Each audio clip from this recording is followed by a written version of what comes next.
Welcome back to the Fireside Chat from 1PointSecure, where we simplify complex IT topics and help you keep your infrastructure resilient, efficient, and secure. I'm David, your host for today. And I'm Sarah, security specialist at 1PointSecure. Great to be here again, David. In today's episode, we're diving into something that's often overlooked but critically important: WAF misconfigurations, specifically in Citrix NetScaler. Absolutely crucial topic. Whether you're an IT manager, security analyst, or just trying to understand how your web applications are protected, today's insights will be valuable for you. Sarah, you've handled dozens of WAF implementations. What are some of the most common mistakes you've encountered with NetScaler WAF deployments? The biggest issue I see is overly aggressive policies leading to false positives.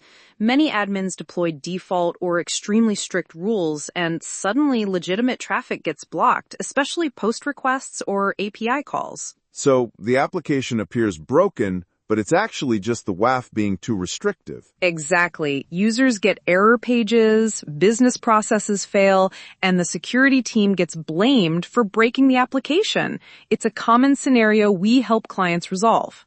I've also heard about issues with NetScaler's learning mode. Can you explain that? NetScaler has this great feature, a learning mode, that builds protection profiles based on normal traffic patterns.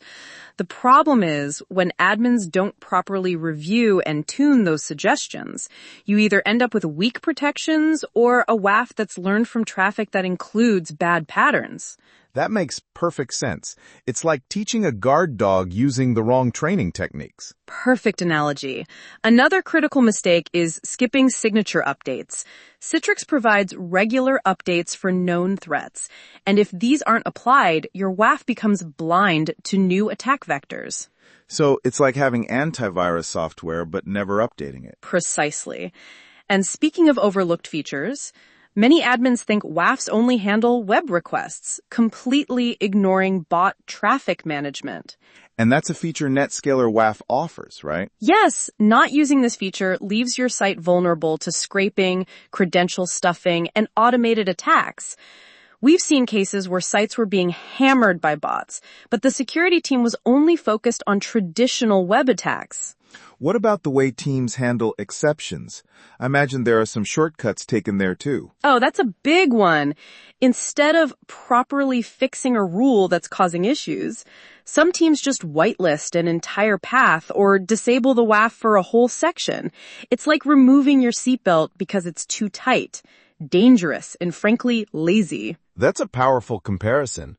Any other major blind spots you've observed? Lack of logging and visibility is huge. Not enabling proper logging or integrating with Citrix ADM for analytics leaves you completely in the dark. You simply can't secure what you can't see. So the takeaway seems clear. A misconfigured WAF might be just as dangerous as having no WAF at all. Absolutely. With Citrix NetScaler, organizations have an incredibly powerful security tool. But like any sophisticated tool, it needs to be configured and maintained correctly. And that's where 1PointSecure comes in, right? For those listeners who might be wondering if their WAF is configured optimally. That's right. We specialize in Citrix environments and offer hands-on support across UAE, Europe, and beyond. Whether it's initial deployment, ongoing tuning, or integrating with your SOC tools, our team is here to help. Before we wrap up, what's one piece of advice you'd give to organizations about their NetScaler WAF? Treat it as a living system, not a set-and-forget solution. Regular reviews, tuning sessions, and keeping up with signature updates will keep your applications secure without disrupting legitimate business traffic. Excellent advice, Sarah. And if listeners need assistance with their Citrix environments or WAF configurations, they can reach out to 1PointSecure at info@1pointsecure.com. We're always happy to help. Security is a journey, not a destination, and no one should have to walk that path alone. Thanks for these insights today, Sarah. And thank you, listeners, for joining us on another episode of Fireside Chat from 1PointSecure. Until next time, keep your infrastructure resilient, efficient, and secure.